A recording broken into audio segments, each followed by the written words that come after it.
자기의 현실, 자기가 발을 내딛고 있는, 자기가 살고 있는 이런 현실로부터 스스로 질문하는 거. 이게 지금 굉장히 미흡하다는 겁니다.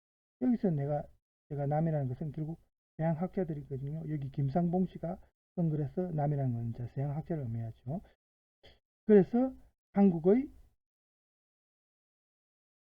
학자들이, 응? 한국 학자들의 학문이라는 것은 서양학자들을 따라가면서 그들이 제시하는 문제에 대답하는 거, 어? 여기에 너무 지중해 있다. 바로 이것이 우리 학문의 어떤 식민성과도 마찬가지다. 응? 문화적 식민지, 교육적 식민지, 뭐 이렇게 우리가 말을 한다, 할 수 있다는 거죠. 그 뿌리에는 스스로 물음을 던질 줄 모르는 어떤 그런 수동적인 정신, 어떻게 보면 노예적인 어떤 그런 정신이 있는 것이. 그리고 다시 그런 정신적 수동성의 밑바탕에는 결국 뭐가 있습니까? 뭐 때문에 이렇게 됐어요? 우리의 입시 교육입니다. 그리고 우리의 학벌 사회가 이런 환경을 만들어냈다는 거죠. 자, 보세요. 그 뒤에 이제 자, 김상복 이제 학벌사에서 지금 발췌한 글입니다.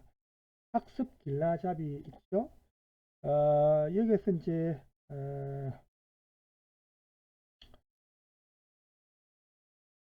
저는 이제 6번을 두 번째 과제로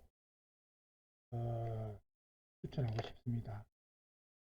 훌륭한 스승은 학생들에게 질문하는 법을 가르치는 분이고 또 책 읽는 법을 가르치는 분이라는 말이 있다. 학문에서 질문하는 법이 왜 중요하며 책 읽는 법이 왜 중요한지를 논의해보자. 네?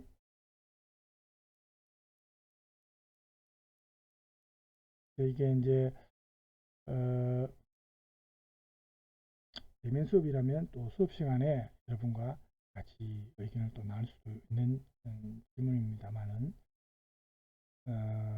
지금 이제 우리가 수업 동영상 수업이니까 여기에 대해서 여러분이 생각한 바를 과제 2로 이러한 질문에 대한 답변은 그렇게 장황한 답변은 아니죠. A4 용지 한 장 분량으로 가능한 그런 의무입니다. 그래서 우리가 지금 앞에 제가 수업 시간에 이렇게 읽어주면서 제가 또 설명을 보충하는 부분이라든지 이런 거를 이제 여러분이 참조하고 그 다음에 텍스트를 여러분이 또 한 번 더 읽으면서 또 내용을 이해해도 되겠죠. 이렇게 읽고 난 후에 여기 있는 학습 길라잡이에 있는 문제들을 여러분이 이제 좀 생각해보고 이제 글로 적어보는 건데 전부 다 제가 과제를 제출하려면 여러분한테 많으니까 하나 내지 두 개 정도 추천을 할 수 있는데 오늘 배운 내용에서는 6번 여러분한테는 6번이 조금 답변하기가 용이할 것 같아서 6번을 선택했습니다. 다시 한번 읽어드릴까요? 훌륭한 스승은 학생들에게 질문하는 법을 가르치는 분이며 책 읽는 법을 가르치는 분이라는 말이 있다. 학문에서 질문하는 법이 왜 중요하며 책 읽는 법이 왜 중요한지를 논의해보자. 과제 2로 제시하겠습니다. 그래서 저번 주에 이어서 이거는 여러분 그 중간고사 이후에 2주차 때 중간고사 이후 2주차에 과제 1을 제시했고요. 이거는 3주차입니다. 중간고사 이후 3주차까지 역시 똑같은 네이버 주소입니다. 386kdj 골뱅이 네이버.com 386kdj 골뱅이 네이버.com으로 중간고사 이후 3주차까지 6번 문제에 대해서 A4 용지만 한 장 분량이고 한 장을 초과해도 상관없고 그거는 여러분 글을 쓰면서 분량은 일단 한 장까지만 가능한데 한 장 이상 초과해도 문제는 안 됩니다. 그것 때문에 감점은 없고 오히려 분량이 초과돼서 내용이 괜찮으면 더 플러스 요인은 될 수 있겠죠. 그래서 분량은 신경 쓰지 말고 일단 한 장만 써도 상관이 없다는 그런 말입니다. 자, 지금 30분이 되었는데, 자, 그래서 다음 시간에는 이제 대학과 학벌 사이의 학벌 이데올로기 조금 더 깊이 있게 내용을 들어가 보고요. 우리와 관련된 현실적인 문제니까. 그 다음에 이제 남은 시간은 하버드 대학교의 전통적인 글쓰기 해가지고 제가 찾은 수업과 관련된 동영상을 틀어드릴 테니까 한번 들어보시기 바랍니다. 시간이 한 19분 정도인가 뭐 아마 그럴 겁니다. 그래서 일단 요 동영상을 듣고 오늘 수업을 마치겠습니다. 여러분들과 하버드 대학교 글쓰기 비법에 대해서 이야기를 나눠보도록 하겠습니다.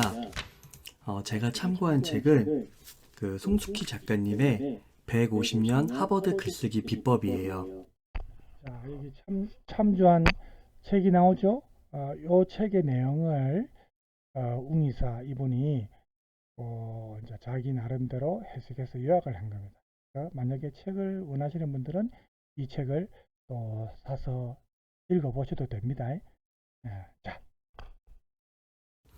그 하버드 대학교에서 그 1872년부터 글쓰기 수업이 처음으로 열렸다고 합니다. 그래서 정확히는 현재까지 146년이 걸렸다고 해요. 그래서 가장 오래된 수업 중에 하나가 이 글쓰기 수업인데요. 왜 이렇게 장기간 글쓰기 수업이 계속되어 왔을까요? 하버드 대학교를 졸업한 40대 1600명에게 물어본 거예요. 하버드를 다니면서 어떤 수업이 가장 도움이 되었나요? 그랬더니 90% 이상의 졸업생이 글쓰기 수업이라고 답을 했습니다. 그래서 그 이유가 뭔가 했더니 어떤 조직에 들어갔을 때 그 탁월한 리더가 되기 위해서 더 정확하게 나의 생각과 나의 그런 의도를 상대방에게 정확하게 전달하기 위해서는 글쓰기 능력이 필수였다는 거예요. 리더십을 발휘하기 위해서요. 그리고 더 높은 곳으로 승진하기 위해서는 이 글쓰기 능력이 매우 중요했다라는 것입니다.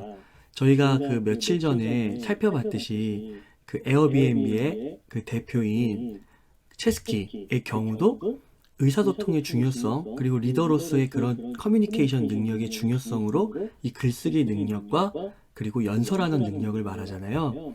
그 리더십의 핵심인 거죠. 이만큼 글쓰기가 중요하다는 것입니다. 이런 리더십 부분에 있어서의 글쓰기의 중요성 외에 이 송숙희 작가님이 글쓰기를 강조하는 이유는 오늘날이 글쓰기가 밥 먹여주는 시대이기 때문이라는 겁니다.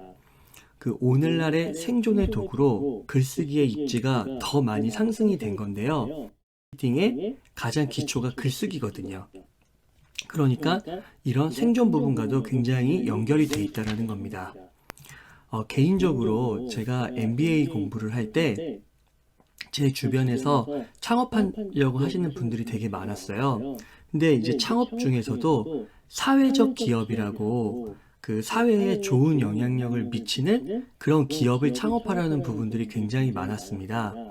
그래서 이분들은 그 사업계획서를 쓸 때, 그리고 외부의 투자를 받으려고 할 때 자신의 서비스와 제품의 탁월함, 이런 거를 잘 표현하는 것도 표현하는 거지만 더 나아가서 그 물건이 이 우리 사회의 미래에 어떤 긍정적인 영향을 미칠 것인가, 그러니까 사회적 가치 부분을 굉장히 잘 서술해야 되거든요. 그래서 굉장히 글쓰기가 중요한데, 이 사회적 가치, 벌써 이게 단어부터가 어렵지 않습니까?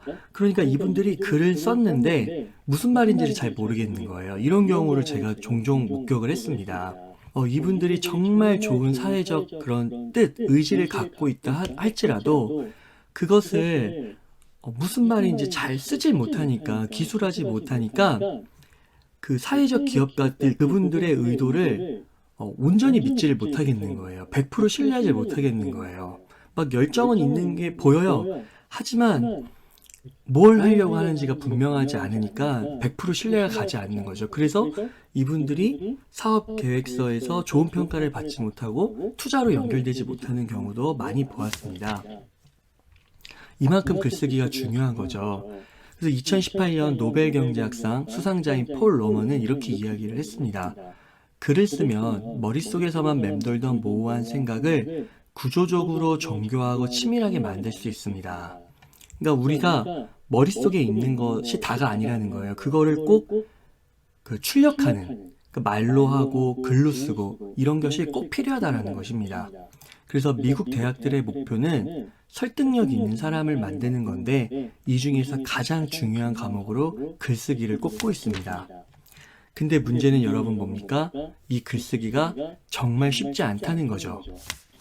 그래서 글쓰기를 잘하려면 어떻게 해야 하나요? 막 전문가들을 찾아다니면서 묻습니다. 그럼 그분들의 구체적인 지침이 없을까? 이런 고민을 자연스럽게 할 수 있게 된단 말이죠. 그래서 글쓰기가 어려운 이유를 좀 더 명확하게, 더 자세하게 한번 알아보자고요. 로버트 루이스 스티븐슨이라고 영국의 유명한 소설가가 있는데요. 글쓰기가 어려운 이유를 이렇게 설명을 했습니다. 글쓰기가 어려운 이유는 그저 글을 쓰는 것이 아니라 자신이 의도하는 글을 써야 하기 때문이며 독자에게 그저 영향을 주는 정도가 아니라 엄밀하게 자신이 원하는 쪽으로 영향을 미쳐야 하기 때문이다. 이렇게 말했습니다. 그러니까 글쓰기가 어려운 이유는 의도하는 글을 써야 하기 때문이에요.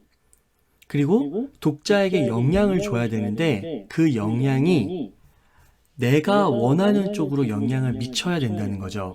그러니까 글쓰기라는 거는 명확한 의도와 목적이 있는 겁니다. 그걸 구현하고자 함이에요. 그러니까 어려운 겁니다. 한번 생각해 보세요, 여러분. 이 글을 명확한 의도 없이 그냥 쓴다고 한번 해보세요. 막무가내로 막 써요. 그러면 그 글을 읽었을 때, 타인이 읽었을 때 무슨 내용인지 모르잖아요. 그러면 그런 글을 쓸 필요가 있었을까요?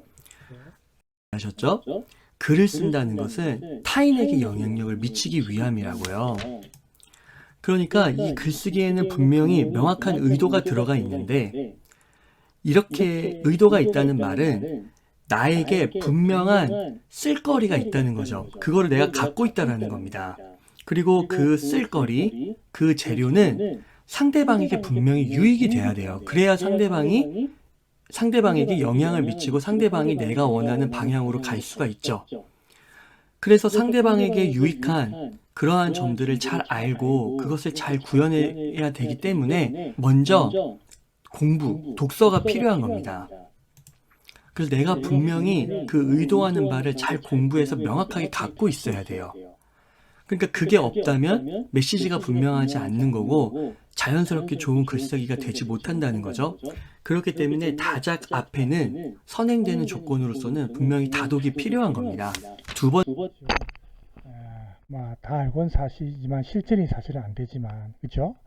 그래서 아무리 좋은 글쓰기를 하려고 해도 머리에 든 게 없으면, 배경 지식이 부족하면, 독서량이 너무 부족해서 아는 게 없으면 자기가 의도한 좋은 글을 쓰기가 어렵다는 거예요. 만약에 그런 배경 지식이 부족한 경우는 어떻습니까? 뭐 인터넷을 통해서라든지 그런 자료를 찾아가면서 자기가 읽으면서 또 쓰는 것도 괜찮습니다. 읽으면서 그런 지식을 습득하면서 글을 쓰는 것도 좋은 방법이죠. 어쨌든 풍부한 독서가 뒷받침된다는 것은 분명한 사실이죠. 두 번째는 조금 더 스킬적인 측면으로 들어가서 송숙희 저자님께서 146년 동안 지속되어 온 하버드 대학교 글쓰기 교육을 연구하신 거예요. 그래서 그것을 간단한 글쓰기 공식으로 정리를 합니다. 그러니까 다시 한번 강조드리면 첫 번째는 다독이 있어야 되는 거고요. 두 번째는 이 글쓰기 공식을 익히면 이 내가 많이 읽은 그 쓸거리들을 이 공식에 체계적으로 담아낼 수 있다는 거죠. 그러니까 밥과 밥그릇 이렇게 비유할 수가 있겠네요. 그래서 이게 뭐냐? 그쵸? 글쓰기 공식이 뭐냐? 오레오입니다. 오레오. 이 송숙희 작가님께서 이름을 붙이신 거예요. 이 오레오는 영어의 앞자를 두음자를 따가지고 이제 조합한 거거든요. 근데 이거 오레오는 하나하나는 이 뒷장에서 알아보기로 하겠습니다. 이 오레오의 목적은 세 가지로 구성이 되어 있어요. 핵심을 빠르게 전달해서 원하는 반응을 얻어내는 겁니다. 핵심을 빠르게 전달해서 원하는 반응을 얻어내는 거.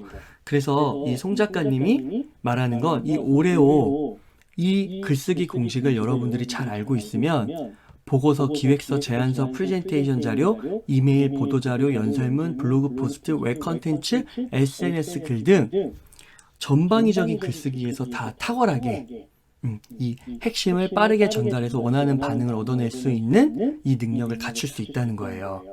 여러분, 매력적이지 않습니까? 궁금하지 않습니까? 자, 오레오를 한번 알아볼게요. O, 첫 번째 O는 오피니언이에요. 그러니까 의견이죠. 그리고 reason, R은 이유예요. 그리고 example은 사례. 그리고 뒤에 있는 O는 opinion과 offer예요. 그래서 정리 및 제안입니다. 그러니까 앞에 opinion이 있었죠. 이 의견을 다시 한번 정리 강조하면서 제안을 하는 거예요. 이렇게 적용하라고, 행동하라고. 그래서 이 오레오의 순서대로 우리의 생각과 자료를 글로 써가지고 배열하면 저절로 논리 정연한 글 흐름이 완성될 수 있다는 겁니다. 이 오레오를 여러분 꼭 기억하세요. 조금 더 풀어서 말씀을 드릴게요. 여러분, 대상자가 대폭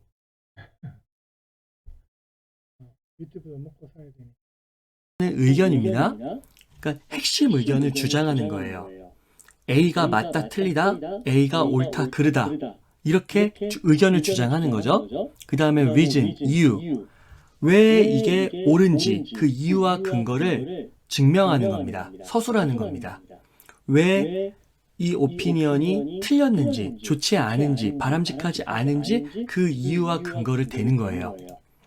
자, 그 다음에 그 근거와 주장을 더 세부적으로 해서 한 가지 사례, 한 가지 예시로 거듭 증명을 하는 겁니다.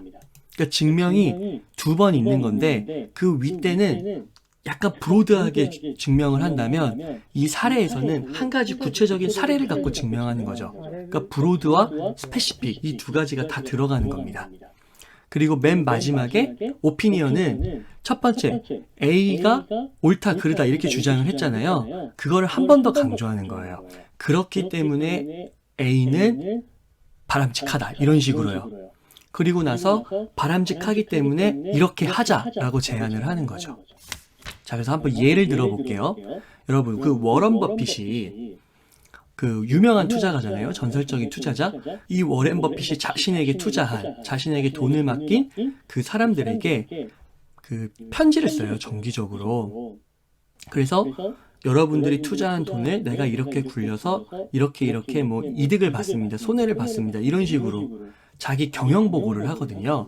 그게 이제 주주서한 편지죠. 자, 그럼 어떻게 하는지 한번 보세요. 오피니언이 먼저 들어가죠. 오레오에서. 전년도 사업 성과를 제시합니다.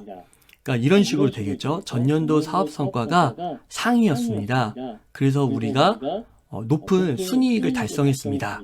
이런 식으로 의견을 주장하는 거예요. 그러니까 잘했다 이거죠, 우리가. 그 다음에 이유를 드는 겁니다. 이렇게 높은 성과를 낼 수 있었던 이유에는 우리가 투자한 뭐 A라는 기업의 산업에서 그쵸? 해외 진출에 성공을 했다. 아니면 뭐 원재료 절감을 했다. 아니면 뭐 제품 생산 프로세스를 혁신했다. 이런 이유가 들어가는 거죠. 그리고 나서 더 구체적으로 들어갑니다. 어떻게 혁신을 했는지. 뭐 예를 들면은 프로세스가 100개였는데 그거를 30개로 줄였다든지 원가를 절감했는데 그쵸? 그 원가를 절감한 품목들이 있을 거 아니에요. 그런 것들을 사례를 들어서 자세하게 설명을 하는 거죠. 그 다음에 이제 오피니언, 오퍼로 가서 이런 것들로 인해서 우리가 전년도 사업 성과를 상으로 내었다. 한 번 더. 맨 처음에 오피니언 의견을 제시했던 걸 또 한 번 강조하는 거죠. 그래서 여러분 지금의 투자 기조를 유지하십시오. 이런 식으로 이제 오퍼를 하는 겁니다. 여러분 아시겠죠? 여러분 그 어떤 책을 읽고 그 글로 쓰는 서평도 마찬가지예요. 보세요. 이 책이 참 좋았다. 나는 이러한 것이 있었는데 그러한 것을 얻을 수 있었기 때문이다. 이유가 들어가죠. 그 다음에 구체적인 내용, 내 삶과 적용을 해가지고, 그쵸? 3과 매칭을 시켜서 구체적인 사례를 들 수 있겠죠. 아니면은 뭐 실험의 사례들을 소개할 수도 있을 겁니다. 그래서 결국 이 책은 너무나도 좋았다. 나에게 이러한 도움과 감동을 주었기 때문에. 그래서 여러분들도 이 책을 뭐 사서 읽어보시면 좋겠다. 이런 식으로 또 제안을 하는 거죠. 이 오레오. 그래서 이 순서에 따라서 글을 배열하면 된다는 겁니다. 여러분, 오레오 아시겠죠? 그러면 이 오레오 작성법을 조금 더 쉽게 하기 위한 구체적인 팁 2가지를 더 말씀드려 보겠습니다. 자, 어떻게 오레오를 작성을 하냐면요. 이 각 O, R, E, O에 해당하는 내용을 우선 각 한 줄씩으로 쓰는 거예요. 예를 들면 A라는 책이 좋았다. 그쵸? 이유. 내가 이렇게 힘들었는데 이런 부분에서 좋았다. 그쵸? 그 다음에 책의 사례들. 책에서 내가 힘든 부분과 비슷한 게 나왔을 수도 있고 뭐 실험 결과가 나왔을 수도 있죠. 그래서 쭉 적는 거죠. 그러니까 이거를 우선 한 줄씩 적으라는 거예요. 그 다음에 오피니언을 강조하는 걸 또 적고 이렇게 행동하셨으면 좋겠다라고 제안을. 그러니까 다 한 줄로만 적는 겁니다. 그러면 4문장 또는 5문장이 나오겠네요. 자, 그래서 이제 이거는 이제 어떤 뭐 이렇게 구체적인 기법을 하나 알려주는데, 그러니까 여러분이 만약에 그 주제에 대한 배경 지식이 없을 때 지금 말하는 이런 방식을 활용하는 것도 좋은 방법 같아요. 일단 한 문장씩 이렇게 써놓고 그 다음에 이제 우리 다른 식으로 표현하면 이제 뼈대와 골격에서 아주 큰 골격을 만든 거죠. 그 다음에 여기에 대한 배경 지식이 부족할 때 아까 제가 말했지만 인터넷이든 뭐 도서관 자료든 세부 내용을 여러분들이 찾아보고 그걸 공부를 해가지고 여기에 말한 것처럼 보탠다는 겁니다. 보충하는 겁니다. 이 문장 한 문장과 관련된 내용들을 그 밑에 뭐 접속사를 이용해가지고 좀 맥락이 자연스럽게 흘러가도록 그렇게 글을 쓰면 더 좋겠죠. 그래서 이런 어떤 여기서는 어쨌든 일종의 뭐 요령이라고도 할 수 있지만 글쓰기가 잘 안 되는 사람들은 일단 이런 요령을 갖고 자꾸 글을 쓰면서 향상될 수 있으니까, 그죠? 뭐 이런 것도 좋은 방법이라는 생각이 듭니다. 여기 정리 및 제안을 2문장으로 쓴다면, 그렇죠? 그 다음에 이 하나를 채워가는 겁니다. 더 세부 내용으로. 그쵸? 그에 아주 훌륭한 정리글을 손쉽게 쓸 수 있는 겁니다. 그러니까 이렇게 한 줄 한 줄 쓴 거를 접속사를 활용해서 쭉 읽기만 하면 되겠죠? 그러면은 이제 훌륭한 한 편의 글이 완성되는 겁니다. 그리고 더 탄탄한 글을 쓰기 위해서는요, 여러분, 여기 이유와 사례, 이 부분을 잘 쓰셔야 된다고 해요. 이게 이제 바디거든요, 바디. 이게 머리. 왜냐하면 또 여러분 알다시피 이유와 사례가 중요한 것은 논리적인 글이 되려면 그 글을 읽는 사람을 설득해야 되거든요. 그죠? 논리적으로 설득해야 되니까 구체적인 사례와 그 이유를 들어야 글을 읽는 사람이 거기에 설득이 될 수 있는 겁니다. 그죠? 그래서 이 부분을 좀 더 보충 보완한다는 거죠. 이게 몸통, 그리고 이게 하체라고 하면은 이게 몸통이에요. 이유와 뻔한 사례와 그런 이유를 드는 거는 최대한 지양하고 하지 말고, 왜냐, 그런 이유는 이제 검색을 통해서 독자들도 너무 잘 알고 있기 때문이죠. 그래서 조금 더 차별화되고 잘 들어보지 못한 그런 솔루션과 예시를 제공할 수 있으면 더 탄탄해지는 겁니다. 그래서 여러분, 이 이유와 사례 부분, 이 몸통 부분을 더 강화하는 글쓰기를 하시라. 그러니까 이런 것들은 잘 찾고 많이 읽어야겠죠. 그렇기 때문에 다시 다독으로 들어가게 되는 겁니다. 많이 읽어야 되는 거예요. 공부가 필요한 겁니다. 그리고 여러분, 그 공부하는 자료들은 크레더빌리티가 높을수록 좋아요. 이 크레더빌리티는 뭐냐면 신뢰성이거든요. 권위를 갖고 있는. 광고가 오늘 뭐 2개나 됐습니다. 이제 수술 끝났어. 이제 다 나았어. 광고입니까? 연속해서 광고가 오네요. 이고 그러니까 뭐뭐 카더라. 뭐 이웃집 누구누구가 이렇게 카더라. 우리 뭐 반상회에서 그 카더라 통신 이거는 절대로 특히 논문에서는 쓰면 안 되죠. 증명되지 않은 가짜 뉴스도 요즘 얼마나 많습니까? 그죠? 이렇게 얘기하더라. 이런 것보다는 유명 저자의 책, 그쵸? 검증된 저자의 책, 저널서에 따르면 뭐 이런 식으로 우리가 배운 거는 하버드 글쓰기 비법이에요. 약 150년간 지속되어 온 거.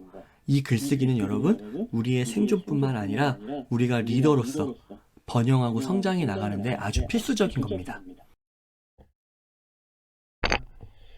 그래서 이 내용도 여러분이 글 쓸 때 도움이 될 것 같아서 제가 준비를 했고요.